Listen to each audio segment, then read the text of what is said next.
Good afternoon, Excellencies, ladies and gentlemen. Welcome back to our interview program this week, and I am Tunlina Zaparat and will be the moderator for today's interview. This week, we will discuss on the topic regarding the update on U.S.-China tensions and its future directions. And joining us here today is Dr. Nethida Chantima, a research fellow at the Asian Vision Institute, as our guest speaker for today's discussion. So, greeting, Bong, and welcome back to our interview program. Good morning from London, Jimip Su, and thank you for having me on your program again today. So thank you so much, Bong, for your presence. And without further delay, let's jump into our discussion. So after the rocky years of the U.S.-China tensions, the two country leaders met in San Francisco in November 2023 for the second time between President Joe Biden and President Xi Jinping. As expected, the meeting was seen as conducted on the agenda to ease tension and prevent possible crisis in order to strengthen ties in terms of bilateral relations. So before moving deep into our discussion, Dr. Chantima, could you briefly touch upon the outcomes of this historical bilateral meeting? And from the general observation, what have President Joe and President Xi gained from this talk? Thank you. As we all know, on the 15th of November, President Joe Biden and Xi Jinping held a bilateral summit just outside of San Francisco on the sidelines of the APEC summit. This was only the second time that these two leaders have met in this highly volatile year. After the summit, it was announced that the two leaders held a candid and constructive discussion on a range of bilateral and global issues, including areas of potential cooperation and exchange views on areas of differences. There were 7 key takeaways from the summit. First, the two leaders agreed to reach an agreement to resume military-to-military communications.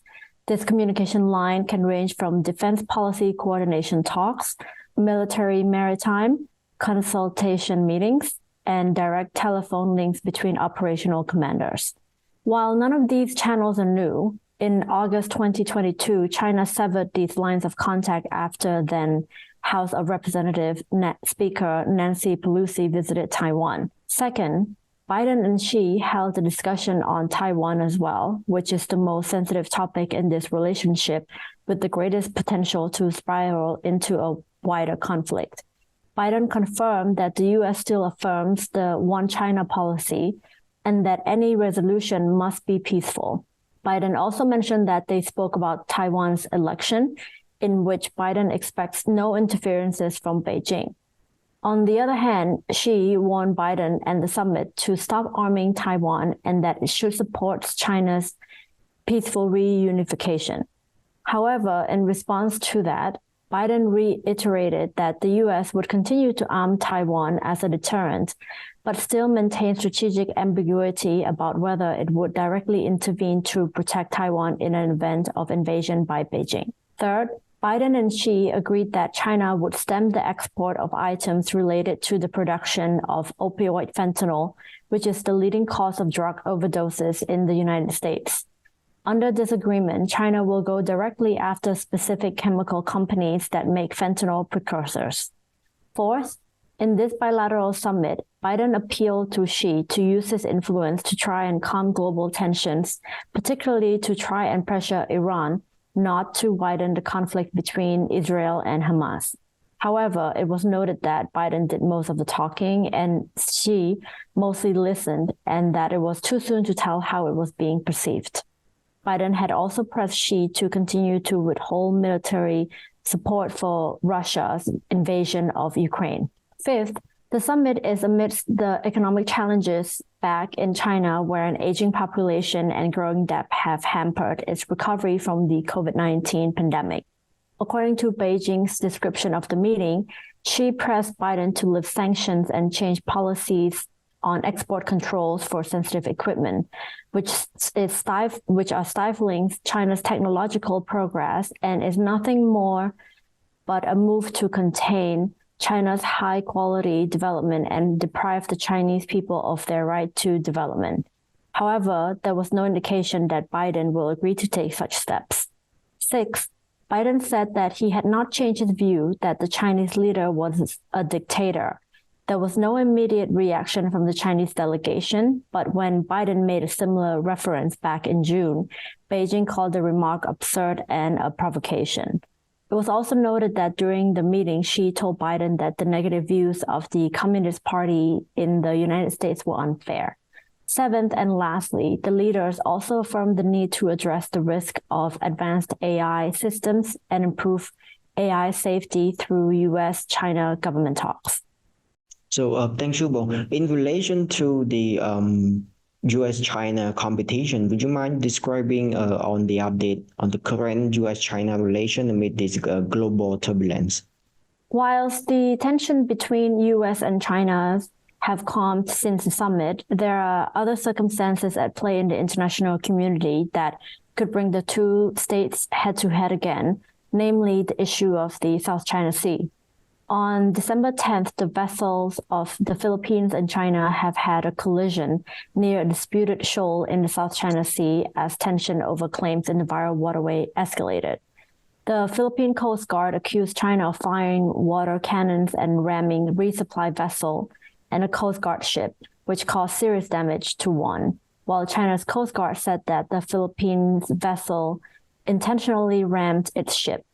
Whilst the Philippines claimed that this was China's latest unprovoked act of coercion and dangerous maneuvers in the South China Sea, China, on the other hand, called on the Philippines to stop its provocative acts and said that China would continue to carry out its enforcement activities in its waters.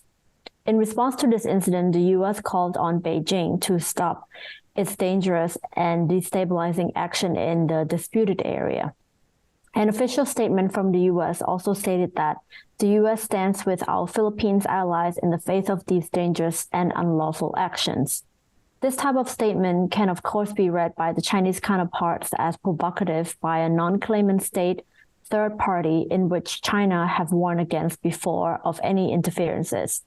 As the relationship between U.S. and China is a highly sensitive one, factors such as this can further aggravate the existing tension, since it is highly volatile and it can change any day. Therefore, it is something that we should all closely monitor.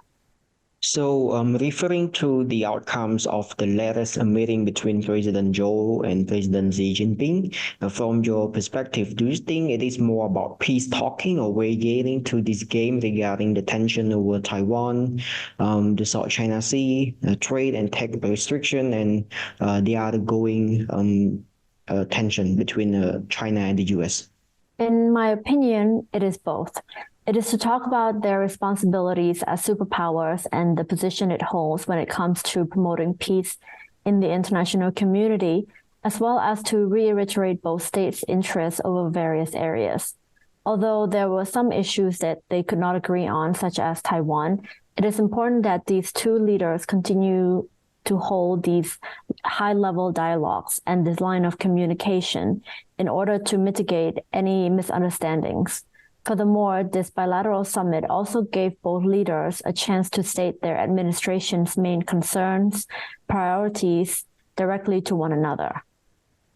So, beside the heating relation between the two superpowers, looking at the cooperation aspect, would there be a possible and practical solution out of the discussion of the two leaders in November this year to ease and better the cooperation opportunity in various prioritized sectors? In my opinion, the crucial question here isn't if there are possible and practical solutions to ease the tensions between these two superpowers. As I have mentioned through my response to question 1, there are certain areas that these two states are open to cooperate in. The crucial question here instead is, can these two states hold on to their commitment to do so amidst the current global environment? As I have mentioned before, the U.S. and China's relationship is a highly sensitive and volatile one, with many factors that can contribute to its instabilities and tensions. As a result of this, any one of these factors, for example, such as the aforementioned development in the South China Sea, that can derail either the U.S. or China's commitments to cooperate and ease the tensions. Thank you so much, Bong. And last but not least, how do you expect the U.S.-China relation to unfold when it comes to mitigating the future tension on the international stage? In my opinion, for countries such as the US and China, with historical, ideological, and cultural differences, there will always be some sources of tensions between these two superpowers. As with such differences, after the summit, Xi mentioned that planet Earth is big enough for both superpowers and that their countries should be fully capable of rising above their differences, in which I agree to this statement. The US and China should realize their responsibilities as superpowers and the roles that they can play to strive for peace around the globe. And with such responsibilities, they should not allow factors to pit them against each other towards the point of conflict, direct or indirect. Of course, some sort of competition between the two cannot be avoided.